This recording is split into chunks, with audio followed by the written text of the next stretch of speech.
Que Dios les bendiga, hermanos, en esta hora. Así como están en pie, vamos a abrir nuestra Biblia en el libro de los Hechos, capítulo 16.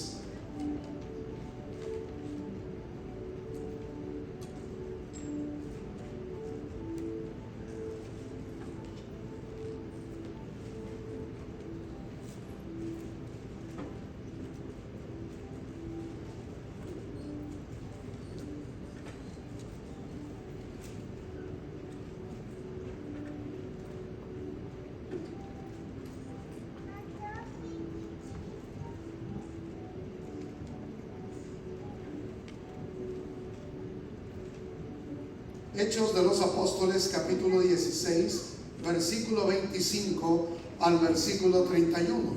Vamos a estar dándole lectura a estos versículos de la Escritura. Si usted ya lo tiene, dice la palabra del Señor de la siguiente manera: pero a medianoche, orando Pablo y Silas, cantaban himnos a Dios y los presos los oían. Entonces sobrevino de repente un gran terremoto, de tal manera que los cimientos de la cárcel se sacudían, y al instante se abrieron todas las puertas, y las cadenas de todos se soltaron. Despertando el carcelero, y viendo abiertas las puertas de la cárcel, sacó la espada y se iba a matar, pensando que los presos habían huido. Mas Pablo clamó a gran voz diciendo: no te hagas ningún mal, pues todos estamos aquí. Él entonces, pidiendo luz, se precipitó adentro y temblando se postró a los pies de Pablo y Silas, y sacándoles les dijo: señores, ¿qué debo hacer para ser salvo? Ellos dijeron: cree en el Señor Jesucristo y serás salvo tú y tu casa. Inclinen su rostro, hermanos, oremos al Señor. Bendito Padre Celestial, en esta hora, Señor, estamos delante de tu presencia y te rogamos, Señor, que hables a nuestro corazón por medio de tu palabra. Que tu palabra, Señor, sea viva, eficaz, penetrante. Tu palabra, Señor, quede grabada en la mente, en el corazón de tu pueblo. Que seamos no solo oidores, sino hacedores de tu palabra. En el nombre de Jesús te lo pedimos, oh Dios. Amén. ¿Pueden ocupar sus lugares, hermanos? El apóstol Pablo, a donde quiera que iba, él provocaba un avivamiento o un motín. La palabra del Señor nos dice que Pablo en esta ocasión fue precisamente a la ciudad de Filipos para predicar el mensaje del Evangelio. Lo extraño con el apóstol Pablo es que los avivamientos ocurrieron a veces en una prisión y los motines ocurrieran en el templo, pero tal vez no sea del todo extraño. La palabra del Señor nos dice que en esta ocasión el avivamiento sobrevino en la prisión, porque el avivamiento en Filipos vino cuando Pablo fue encarcelado, y Pablo y Silas estaban en la cárcel y estaban orando y alabando al Señor cuando vino un avivamiento. En otra ocasión nos dice la Escritura que estaban en el templo en Jerusalén, y que mientras él estaba en el templo pagando unos votos, dice que entonces se amotinó la gente. O sea, pareciera muy extraño. Se supone que esperamos que en el templo es donde suceda un avivamiento y no en la cárcel. Que más bien en la cárcel se amotine la gente, que en el templo haya avivamientos. Lo cierto es que los avivamientos llegan en un tiempo insólito. Es decir, llegan en un tiempo en que cuando menos los esperamos. Los avivamientos se han producido típicamente en tiempos y lugares inusuales. El que envía el avivamiento es Dios, y Dios escoge el tiempo en que Él desea enviar el avivamiento.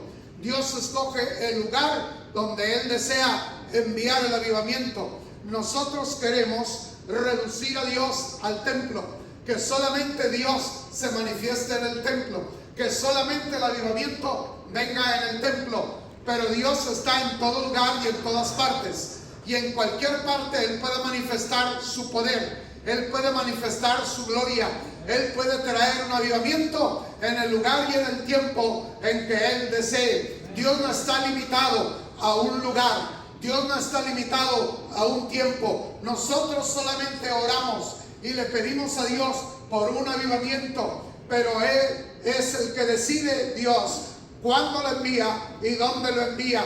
Por eso no parece extraño que a veces el avivamiento fuera en la prisión. En lo largo de la historia de la iglesia ha habido avivamientos que han tenido lugar en fábricas, que han tenido lugar en factorías, que de pronto se paralizó la factoría porque el Espíritu Santo vino y irrumpió. De manera que Él viene donde Él quiere, en el momento que quiere, cuando Él lo desea. Oiga, solo nosotros tenemos que orar y pedir un avivamiento. Oiga, es necesario que nosotros estemos pidiéndole a Dios por un avivamiento. ¿Cuánto nosotros necesitamos un avivamiento en este tiempo? Donde quiera que nosotros vamos, vemos a la apatía de la gente. La apatía para venir al templo a buscar a Dios. La apatía para orar. La apatía para alabar a Dios. Vemos nosotros que la iglesia ha caído en un sueño espiritual, que muchas personas cada día se están alejando de Dios. Es decir, necesitamos en nuestro tiempo, en nuestro momento, en nuestro lugar, un avivamiento. Si hay algo por lo que debemos orar y de pedirle a Dios, es por un avivamiento en nuestra iglesia, por un avivamiento en nuestra ciudad, por un avivamiento en nuestra nación. Es decir, que estemos clamando a Dios por un avivamiento, que el Señor traiga un avivamiento. La Escritura nos dice que Pablo y Silas se encontraban en la cárcel. ¿Por qué Pablo y Silas estaban en la cárcel? No es que ellos hubieran hecho algo mal, no es que ellos hubieran violado las leyes del país o las leyes de la ciudad. Sencillamente fueron puestos en la cárcel por predicar el evangelio. Muchas veces cuando se predica el evangelio se tiene que estar preparado y dispuesto a sufrir persecución. Esa era una forma de persecución contra Pablo y contra Silas, de manera que ellos, por predicar el evangelio, fueron puestos en la cárcel, fueron azotados, fueron puestos en la cárcel. Estaban con su espalda herida, con su espalda ensangrentada, estaban con sus pies y manos en el cepo, encadenados en el calabozo de más adentro, en la oscuridad. Ahí se encontraban ellos. Pero ellos, aunque estaban en esta condición, Pablo y Silas oraban. Dice que era como a la medianoche, y como a esa hora Pablo y Silas estaban orando. No es sorpresa que estuvieran orando, porque estos hombres eran hombres de oración. La Escritura nos dice en el pasaje, en los versículos anteriores a los versículos que leímos, que la pequeña congregación se reunía a orillas del río, y lo que ellos hacían allá a orillas del río era orar. Se reunían para orar, de manera que ellos tenían la costumbre de orar a Dios fielmente, de orar a Dios todos los días. Ojalá que nosotros sigamos el ejemplo de ellos y que nosotros oremos no solamente cuando nos reunimos aquí en el templo, sino que estemos orando en nuestra casa, que estemos orando todos los días. Me temo que algunos nunca oran más que cuando nos reunimos en el templo. No han aprendido a tener una vida de oración. Pero si algo necesitamos como creyentes es la oración, porque si algo hace crecer al creyente en el Señor es la oración. Si algo enriquece y fortalece la vida espiritual del creyente es la oración. De manera que no era extraño que aunque estuvieran en la cárcel, ellos estuvieran orando. Pero sí hay algo muy importante. Hay quienes no oran al Señor, aunque todas las condiciones que los rodean sean condiciones favorables, sean condiciones propicias. A veces la gente se queja y dice, si las cosas fueran distintas, yo serviría a Dios mejor, yo sería más fiel a Dios. Lo cierto es que ellos, su condición no era favorable. Estaban privados de la libertad, estaban en el calabozo, tenían la espalda herida y ensangrentada, estaban sus pies y manos aprisionados en el cepo, estaban en una posición incómoda. porque literalmente estaban suspendidos y detenidos. Toda la presión era sobre sus brazos y toda la presión era sobre sus tobillos, de manera que no era una posición de descanso, sino era una posición de dolor. Y sin embargo, a pesar de estar en esa incomodidad y con todo ese sufrimiento, en lugar de quejarse de su situación, ellos estaban orando y buscando a Dios. Qué diferente es la actitud de la iglesia en la actualidad, que por todo se quejan y que están supuestamente buscando que las condiciones sean más propicias. Pero nosotros, en las condiciones en que estamos muchísimo mejor que en la condición que Pablo y Silas se encontraban. Y sin embargo, ellos estaban orando y lo estaban haciendo con gran fervor. Su oración no era una oración tibia, su oración no era una oración rutinaria, no, era una oración ferviente que nacía de adentro, de lo profundo de su corazón. Y así deben ser nuestras oraciones, oraciones que nacen de lo profundo de nuestro corazón. No podemos orar de una manera rutinaria, no podemos orar simplemente para que la gente nos oiga que estamos orando. No, hay que orar con el corazón, hay que orar con un verdadero deseo de que nuestra oración llegue a la presencia de Dios. No es sorpresa entonces que estuvieran orando, pero bendita la aflicción que nos hace caer de rodillas. Yo creo que a veces Dios permite que nosotros estemos en problemas, estemos en aflicción, para que nosotros estemos orando, porque de otra manera no oramos.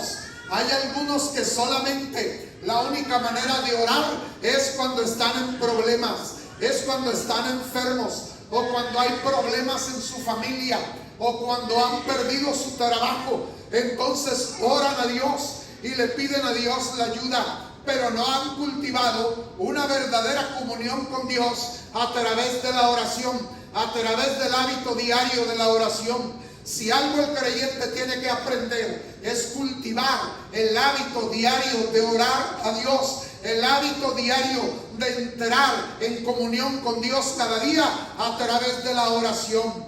Pero solamente oran cuando llega la aflicción, solamente usan la oración como un medio para pedirle a Dios ayuda porque están en problemas. Si bien es cierto que Dios nos ama y que Dios desea que llevemos nuestras peticiones delante de Él y que Él va a oír nuestra petición y va a obrar a nuestro favor, pero Él espera que no solamente en los momentos de aflicción lo busquemos, que no solo lo busquemos como una medida para resolver nuestros problemas y satisfacer nuestra necesidad, sino que lo busquemos porque anhelamos su presencia, porque deseamos su comunión, porque cada día queremos estar en comunión y en contacto con Dios.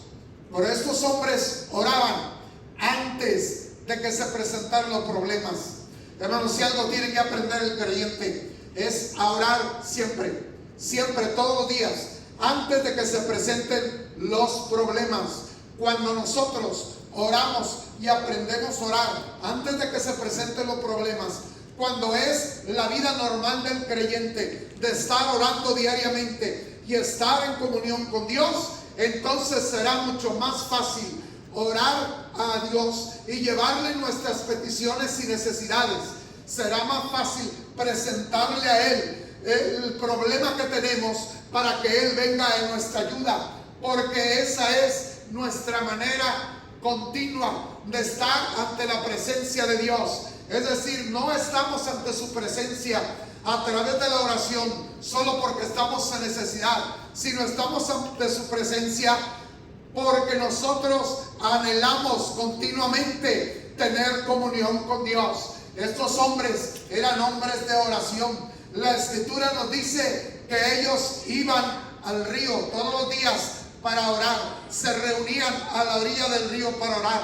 Ellos no tenían un templo como lo tenemos nosotros. Ellos no tenían un lugar donde la iglesia se reuniera para orar y buscar a Dios.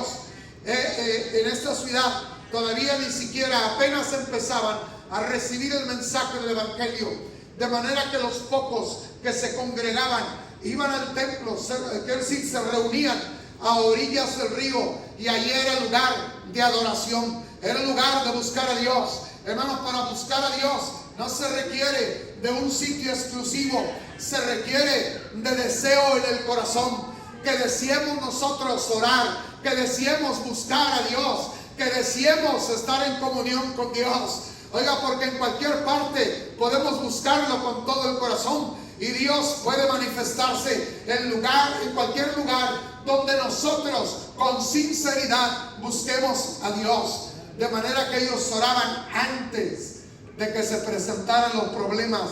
Ellos estaban orando. En otras palabras, era como es una preparación. Oiga, tenemos que estar preparados para cuando la adversidad nos visita. Y la mejor manera de estar preparados es estar orando al Señor. De esa manera nos preparamos y estamos listos para cuando la adversidad nos visita. Nosotros tenemos la fuerza espiritual para poder vencer, para poder tener victoria, para no claudicar, para no dar marcha atrás, porque sabemos que el Señor está a nuestro lado, que Él está con nosotros, porque ha habido una previa preparación antes de que lleguen los problemas, antes de que llegue la adversidad.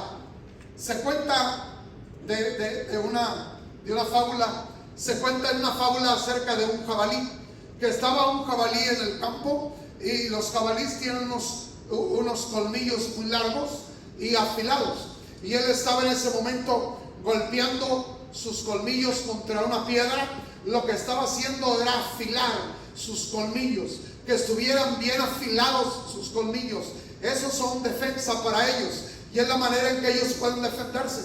Y estaba afanado aquel jabalí ahí, tratando de afilar sus colmillos muy bien. Y de pronto lo ve otro animalito y le pregunta: ¿por qué estás haciendo eso? Dice: es que me estoy preparando para pelear con mi enemigo. Y dice: pero no veo ningún enemigo aquí alrededor. Dice: no, cuando ya lo tenga enfrente no voy a tener tiempo de afilarlos. Es ahorita cuando tengo que afilarlos, porque cuando ya esté enfrente tengo que defenderme. Hermanos, el creyente quiere apenas prepararse para resistir la adversidad. Cuando llega, hermanos, la preparación es diaria, es continua. Continuamente preparamos nuestra vida espiritual para poder resistir las acechanzas del maligno, para poder resistir cualquier adversidad que venga en nuestra contra. Ellos estaban orando, dice la Escritura, a la medianoche. A la medianoche estaban orando, en lugar de estar cabeceando, en lugar de estar dormidos. Ellos estaban orando. Era la medianoche a la hora que oraban. Esto puede parecer su hora más oscura. Quiere decir que en nuestra vida debemos de orar, sobre todo en las horas más oscuras. Cuando las horas más oscuras se ciernen sobre nosotros, es cuando con mayor razón debemos de orar. En lugar de abandonarnos y en lugar de dejar de orar, en la hora más oscura, ora al Señor. En otras palabras, en el momento de mayor crisis, es cuando debemos de orar, de elevar nuestro clamor al Señor. Nunca es demasiado oscuro para orar, aunque sea muy oscuro el problema en que estamos metidos. Oiga, aunque las nubes negras de tormenta han envuelto nuestra vida, tenemos nosotros que estar orando. No importa qué tan oscuro esté el panorama, tenemos nosotros que orar, hermano, porque así como cuando viene una tormenta y nosotros vemos cómo se oscurece el día. Oiga, yo no sé si usted alguna vez ha observado, pero yo he observado aquí, en este lugar donde vivimos en Houston, cómo las tormentas a veces vienen tan fuertes, tan poderosas, que envuelven. Oiga, que llegan de tal manera que casi se hace de noche. Oiga, es tan oscura, son tan espesas las nubes negras que se ciernen sobre nuestras cabezas. Oiga, que se oscurece el día, que parece que se hace por completo de noche. El año pasado estaba en mi escritorio escribiendo y estaba preparando un sermón, cuando de pronto en esa tarde vino una tormenta tan fuerte. Oiga, se oscureció que tuve que encender la luz porque no miraba, no podía mirar, porque era tal la oscuridad, hermano. Pero detrás de esas nubes oscuras sigue brillando el sol, hermano. Detrás de las nubes oscuras que se ciernen sobre tu vida sigue brillando el sol de justicia, sigue brillando el rostro de nuestro Padre Celestial, y sabemos que detrás de ellas está nuestro Dios cuidando de nosotros, y por eso podemos orar con confianza, porque en ese momento, aunque no le veamos, sabemos que Él nos está oyendo y que detrás de la oscuridad está Dios. Así estaba Pablo y Silas, y en medio de esa oscuridad de la noche y del calabozo, ellos estaban orando. Oiga, su panorama no parecía agradable, su panorama parecía oscuro, pero nuestro Dios se deleita obrar en las horas más oscuras de nuestra vida. Oiga, cuando más oscuro son las horas en que vivimos, cuando más delicado es el problema, cuando parece que estamos metidos en una situación sin salida, cuando no hay nada que nosotros parezca que podamos hacer, hermano, Dios se deleita obrar en la hora más oscura, en la noche más oscura. Espera el milagro de Dios, espera que Dios obre a tu favor, porque Él se deleita obrar cuando ya no hay ninguna esperanza, cuando hemos perdido toda esperanza, cuando nosotros creemos que ya no hay nada que se pueda hacer. Dios interviene siempre. La oración siempre es el cimiento del avivamiento. No hay avivamiento sin oración. ¿Queremos avivamiento? Tenemos que orar. Tenemos que orar decididamente. Y tenemos que orar sin cesar para que venga el avivamiento. Porque el cimiento del avivamiento es la oración. Moody, un gran siervo de Dios, decía: toda gran obra de Dios puedes rastrearla a un personaje arrodillado. Puedes rastrear la gran obra de Dios. Dice, vas a encontrar a un personaje que está de rodillas, a un personaje que está orando. Cuando estalló el gran avivamiento en Escocia, oiga, podemos nosotros rastrear, como dijo Moody, a un hombre, a Juan Knox, a este hombre que se encontraba orando 8 horas al día. Él estaba orando, y estaba orando con tal intensidad que él estaba diciendo: dame Escocia o me muero, dame a Escocia o me muero. Hermano, fue cuando vino el gran avivamiento. Todo avivamiento vendrá cuando el pueblo de Dios está dispuesto a pagar el precio, y ese precio se paga orando, ese precio se paga de rodillas. Es cuando oramos desesperadamente y le pedimos a Dios que no estamos conformes con lo que estamos viendo, con lo que estamos viviendo, que queremos más de Él, que queremos un verdadero avivamiento. Entonces el Señor va a responder. Entonces el Señor va a enviar un gran avivamiento. Hermano, tal vez usted sea la clave. Tal vez usted sea la clave del avivamiento.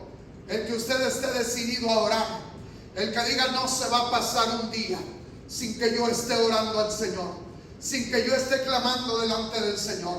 Y no me importa el tiempo que tenga que pasar de rodillas, pero yo quiero que Dios traiga un avivamiento, pero que yo quiero que Dios haga grandes cosas. Es decir, tenemos que estar dispuestos a invertir nuestro tiempo en Dios, a invertir nuestro tiempo en oración, a estar orando y clamando a Dios. ¿Cuánto tiempo? El que sea necesario, porque deseamos que Dios interrumpa en nuestro medio, que Dios traiga un avivamiento a nuestra iglesia, un avivamiento a esta ciudad, un avivamiento a la nación. Hermano, necesitamos que Dios traiga un avivamiento. Y tal vez tú seas la respuesta, tal vez tú seas la persona que vas a hacer la diferencia, pero esa diferencia se va a hacer orando, se va a hacer clamando a Dios continuamente. Oiga, ¿cuántas veces oramos, pero estamos preocupados por el tiempo? Es decir, vamos a orar y decimos voy a orar determinado tiempo, pero estoy preocupado con el tiempo.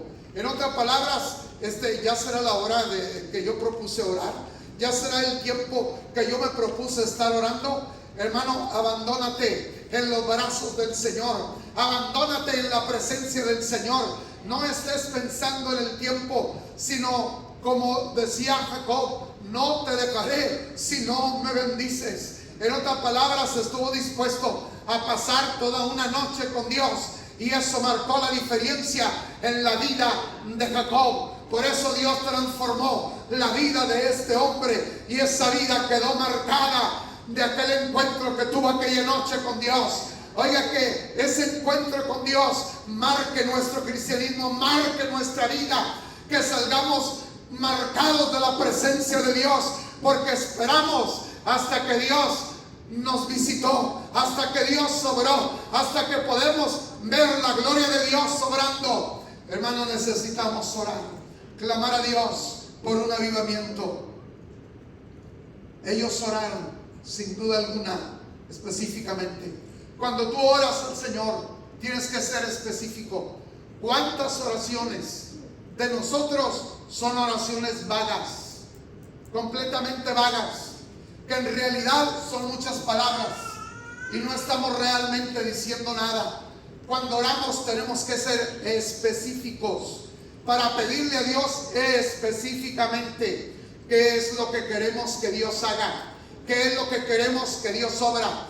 El Señor sabe nuestra necesidad, la conoce, pero Él quiere que tú se lo pidas, y se lo pidas con específicamente lo que tú deseas. La palabra del Señor nos dice del ciego Bartimeo, que cuando fue llevado a la presencia de Cristo, el Señor le dice a Bartimeo, ¿qué quieres que yo te haga?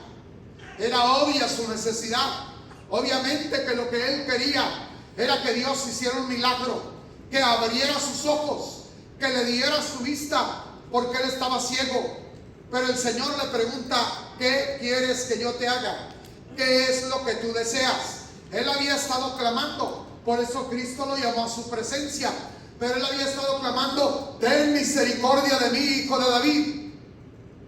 Pero misericordia era una expresión vaga. Quería que él se atreviera a pedirle un milagro, a decirle, esto es lo que yo quiero. Y cuando el Señor le dice, ¿qué quieres que yo te haga? Que recobre la vista, que tenga la vista. Es entonces cuando el milagro sucede. Es entonces cuando Cristo obra el milagro y sana a Bartimeo y abre sus ojos. Hermanos, el milagro va a suceder cuando tú se lo pidas, pero seas específico para pedírselo al Señor. Oiga, el Señor, a veces le decimos como Bartimeo, ten misericordia. Señor quiere tener misericordia. A veces le decimos, Señor, bendíceme. El Señor te quiere bendecir, pero ¿qué bendición es la que quieres que Dios te dé? ¿Cuál es la bendición que tú deseas que Él haga, que Él derrame sobre tu vida? Él tiene muchísimas bendiciones que darnos. Tenemos que ser específicos. ¿Estás enfermo? Pues dile, Señor, estoy enfermo, tengo este problema de salud y quiero que me sanes, Señor. Obra un milagro y sáname. Pero mencione de qué quiere que Dios lo sane. Es decir, específicamente ore pidiéndole a Dios el milagro. En primer lugar, porque cuando usted así lo haga, cuando Dios obra el milagro, usted sabrá que Dios oyó su oración. Cuando usted reciba lo que usted pidió, se va a dar cuenta de que Dios oyó la oración. Pero bendíceme, pues no vamos a darnos cuenta si realmente Dios oyó o no nuestra oración. ¿Cuántas veces oramos y le decimos, Señor, salva las almas, salva las almas? ¿A cuál de todas? ¿A cuál de todas las almas? Porque hay muchas almas que están perdidas. Hay muchas almas que no conocen a Dios. Oiga, oramos pidiendo a Dios la salvación de las almas, pero no tenemos en mente ningún nombre por cuál pedirle para que Dios lo salve. Si tú pides por la salvación, menciónale a quién quieres que Dios salve. Menciónale por qué persona estás orando para que Dios la salve. Menciónale. Cuando yo era niño oía a mi madre orar, y ella cuando estaba orando oraba por sus hijos, pero no decía, Señor, bendice a todos mis hijos, Señor, ayuda a todos mis hijos. No, nosotros oíamos en las madrugadas a veces a levantarnos, Oíanos que mi madre estaba orando y ella iba mencionando nombre por nombre de cada uno de sus hijos delante de la presencia de Dios. Es decir, específicamente ella nos presentaba delante de Dios, pidiendo por la vida de cada uno de sus hijos.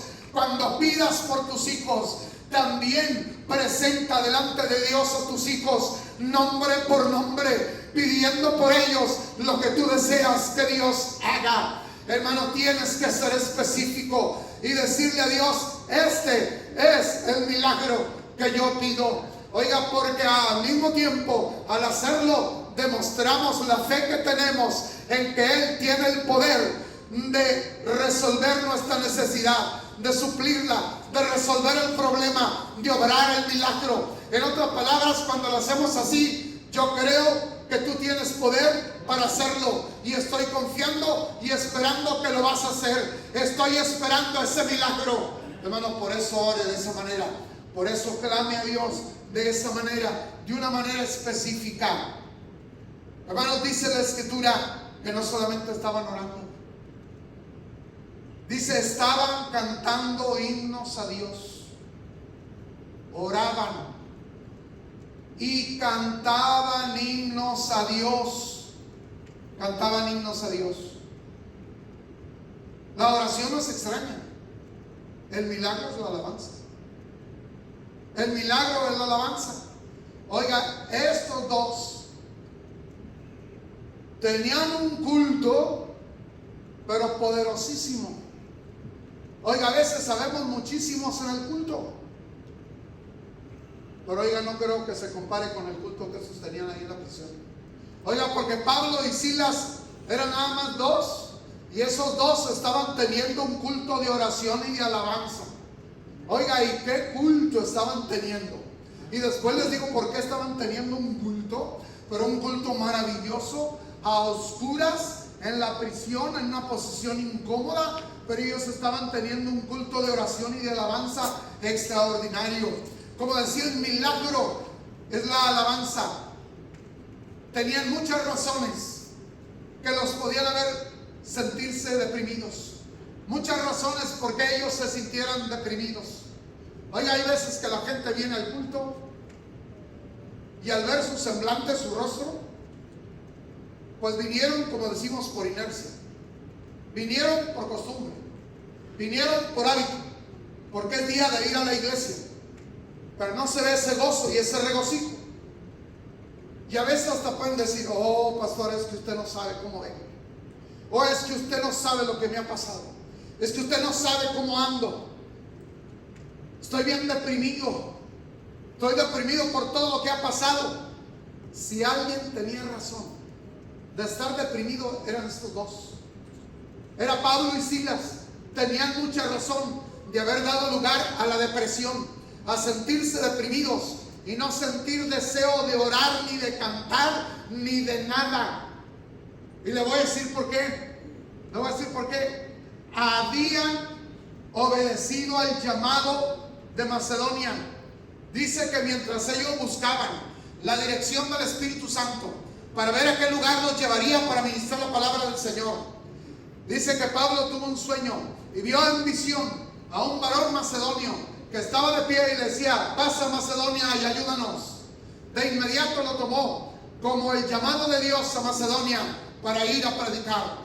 Y la primera ciudad de Macedonia era Filipos. De manera que ellos fueron a Macedonia obedeciendo el llamado de Dios. Y ahora, mira cómo nos encontramos. Mira la condición en que estamos. ¿Cuántas veces nosotros no podemos decir lo mismo? He obedecido a Dios y he hecho lo que Dios me dijo. Y ahora mira la condición en que estoy. Ahora mira los problemas en medio de los que me encuentro sumido. Por eso estoy deprimido. Por eso ellos podían estar deprimidos. Aparte del versículo 14 y 15 de este capítulo 16, nos dice que habían estado ganando almas para Cristo. Obedecieron el llamado de Dios y estaban activos ganando almas para Cristo. No solo fueron a Macedonia, de inmediato comenzaron a hacer la tarea que el Señor les dijo que hicieran. Y nos dice que mientras Pablo hablaba, es decir, mientras Pablo predicaba el Evangelio, hablaba de Cristo, dice que había una mujer llamada Lidia de Tiatira vendedora de púrpura, dice que lo estaba oyendo con mucha atención. Y cuando ella ponía mucha atención al mensaje de Pablo, dice que el Espíritu Santo abrió su corazón. Oiga, su corazón fue abierto. Quiere decir, entendió el mensaje y lo aceptó. Recibió a Cristo como su Salvador y fue bautizada ella y su familia. Y le dijo: ahora quiero que ustedes se queden en mi casa. Señor, mira cómo estamos en esta condición. Estamos todos golpeados, heridos, azotados, con la espalda ensangrentada. Me duelen los tobillos, me duelen los brazos. Estoy aquí. ¿Qué humor voy a tener de cantar o de alabar a Dios o de orar? Oiga, ellos eso podía haberlos sentido deprimidos. Gané almas para ti, Señor. Estuve ocupado ganando almas para tu reino. Y ahora mira la situación en que estoy. Oiga, cuántas veces dice los creyentes: oh hermano, yo traje las almas, yo busqué y mire cómo estoy. Ahora en qué situación me encuentro. Habían sido sensibles a la necesidad de la joven poseída por el demonio y la habían librado. Porque dice la Escritura que todos los días cuando Pablo y Silas salían e iban a orar, iban con el grupito de creyentes a orar. Oiga, salía una joven que tenía un demonio de adivinación. Y dice que esta joven que tenía ese espíritu de adivinación decía: estos son siervos del Dios Altísimo, que os anuncian el camino de la salvación. Oiga, y eso decía todos los días. Hasta que dice, eso molestó a Pablo. Llegó el momento en que Pablo se cansó de oírla. Y dice que se volteó y reprendió al demonio que estaba en ella. Y el demonio le dejó libre. Esta joven poseída por el demonio fue libre por el poder de Dios. Oiga, Dios sobró y trajo liberación. Oiga, y ella quedó completamente sana. Pero la Escritura dice que ella, una esclava, y dice que producía grande ganancia a sus amos, adivinando qué cosas no adivinaría y de qué gente, porque le producía grande ganancia. De manera que se fue la fuente de su ganancia y ellos se sintieron ofendidos. Oiga, hay gente que le importa poco la situación en que esté la persona. Lo único que le interesa es el dinero, son las ganancias. Oiga, pero Pablo estaba interesado en la libertad de esta joven, y esta joven fue hecha libre. Sin embargo, vea usted todo lo que ellos estaban haciendo, de qué manera tan eficaz estaban sirviendo a Dios y cómo Dios estaba usando sus vidas. Sin embargo, el problema llegó. Llegaron los problemas. A veces creemos que porque servimos a Dios somos inmunes a los problemas, que porque servimos a Dios somos inmunes a la enfermedad. No. Aunque le sirvamos a Dios, aunque nosotros seamos fieles a Dios, no somos inmunes a la adversidad. No somos inmunes a los problemas en nuestra vida ni en nuestra familia. No somos inmunes a la enfermedad. Estamos en este mundo. La única diferencia es que en medio de todo ello no estamos solos, porque Dios está con nosotros para tomarnos de la mano y sostenernos en el momento más difícil de nuestra vida. Él nunca nos abandona, Él nunca nos deja. Y en medio de tu crisis, de tu problema, de tu necesidad, de los problemas familiares que vives, Dios no te ha dejado, Dios no te ha abandonado. Él sigue a tu lado, Él está contigo, está con nosotros. Hermanos, los problemas tarde o temprano van a llegar, porque son parte de la vida en este mundo.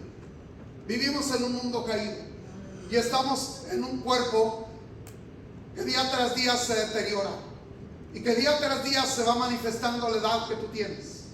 Aunque trates de esconder la edad que tienes, el cuerpo va manifestando la edad que tienes. Se va haciendo visible, de manera que no somos inmunes. Pero el Señor ha prometido que Él siempre estará con nosotros, siempre estará a nuestro lado, y su presencia se hará más real y palpable en medio de las crisis, para que tú sepas que no en vano has entregado tu vida al Señor, que no en vano estamos sirviendo al Señor, que Él está con nosotros. No obstante, a pesar de todo ellos no estaban deprimidos. En lugar de que estaban deprimidos, ellos estaban orando y con un fervor tremendo. Oiga, y estaban orando, estaban alabando a Dios con un fervor y con un entusiasmo extraordinario. Oiga, con un mayor entusiasmo con el que nosotros a veces cantamos y alabamos a Dios aquí.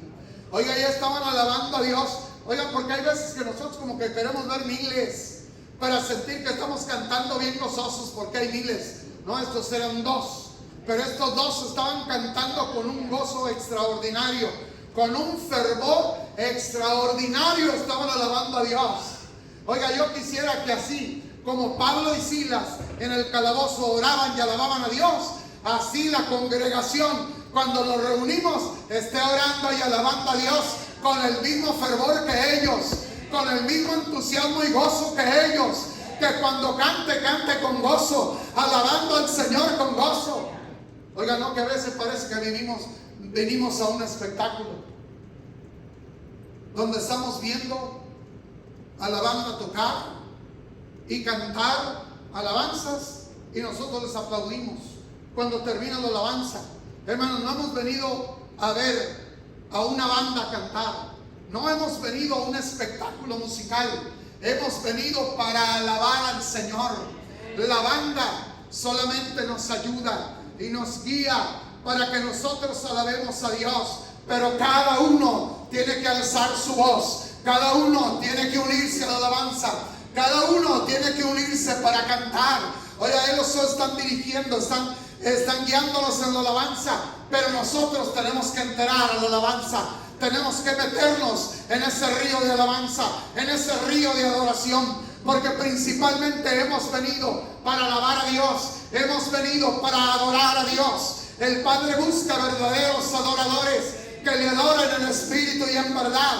Que tu alabanza, tu adoración no sea de labios, que tu alabanza y adoración sea de adentro, de lo profundo de tu corazón para Dios.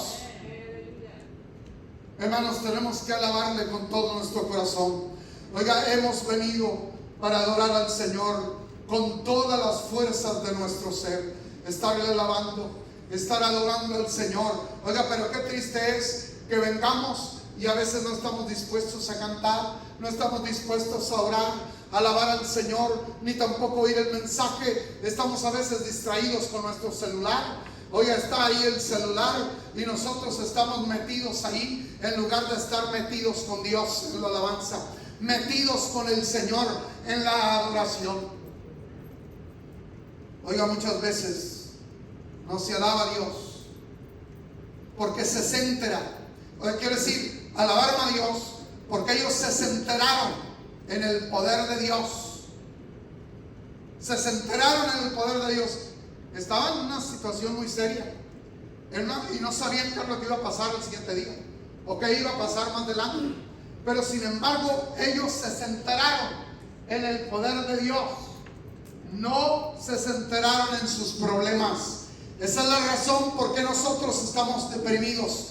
Esa es la razón por qué nosotros venimos y no tenemos aliento de alabar a Dios, no tenemos ningún deseo de buscar a Dios con fervor, porque nos hemos centrado en nuestros problemas. Deja de centrarte en tus problemas, deja de centrarte en tus necesidades. En lugar de que te centres en tus problemas y necesidades, céntrate en Dios, céntrate en el poder de Dios, porque tienes un Dios que es omnipotente, que es más grande que cualquiera de tus necesidades, que es más grande que cualquiera de tus problemas, y que para Él no hay nada que sea imposible. El Señor pregunta, ¿habrá algo que sea difícil para mí? Nada, nada es difícil para el Señor, nada es imposible. Mi Dios es omnipotente, tiene todo poder en el cielo y en la tierra. No hay nada que Él no pueda realizar. Por eso, en lugar de fijar mi atención en el problema, elevo mis ojos a Dios por encima de mis problemas y los fijo en Dios.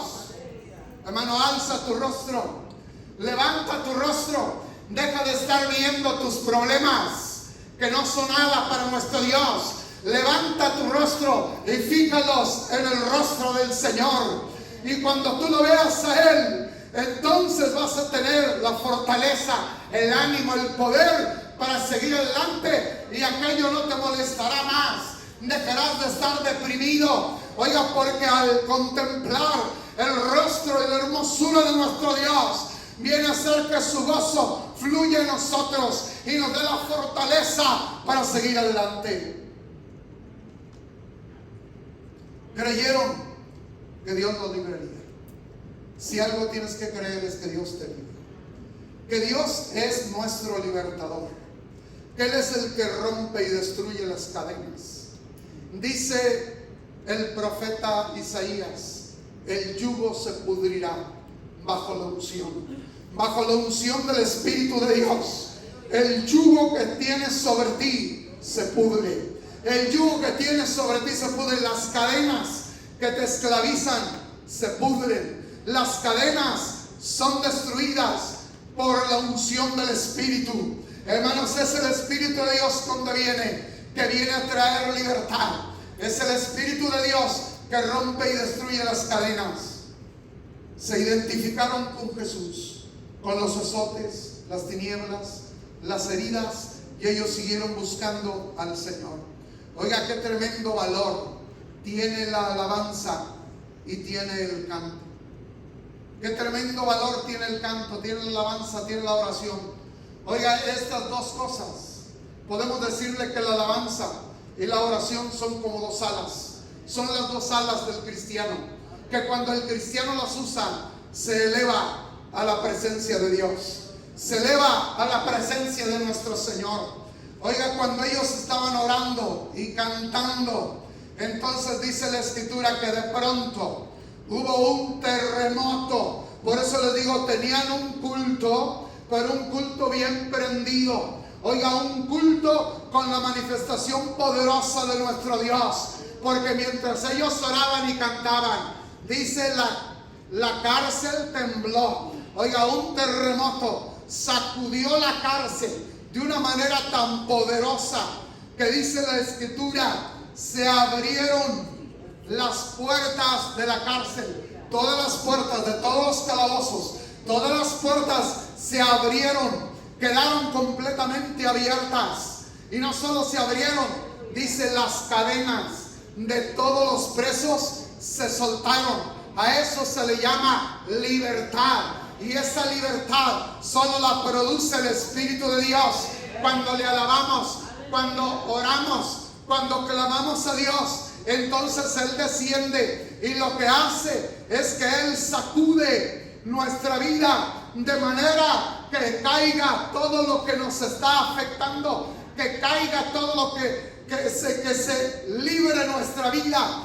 de todo lo que nos aprisiona. Oiga, es lo que hace que las puertas que están cerradas se abran, que lo que esclaviza a las personas se caigan. Se abrió la puerta del calabozo donde ellos estaban, se cayeron las cadenas que ellos tenían, y después se abrieron las demás puertas y se cayeron las cadenas de los demás.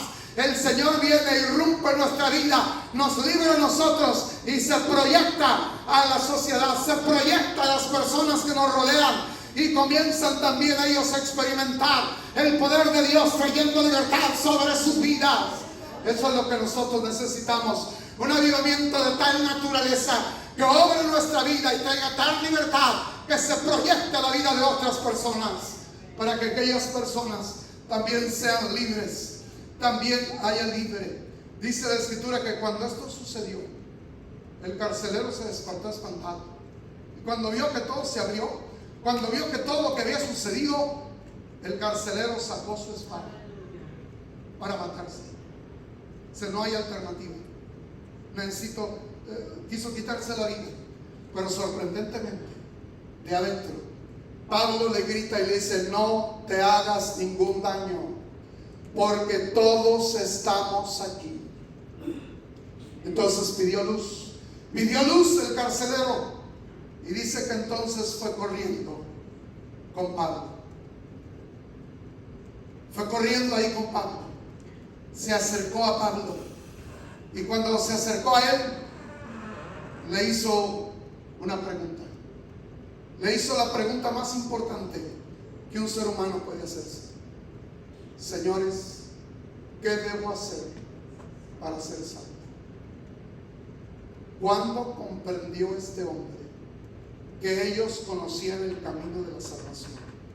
Que ellos sabían cómo puede una persona ser salva. ¿Cómo? ¿Cuándo se dio cuenta?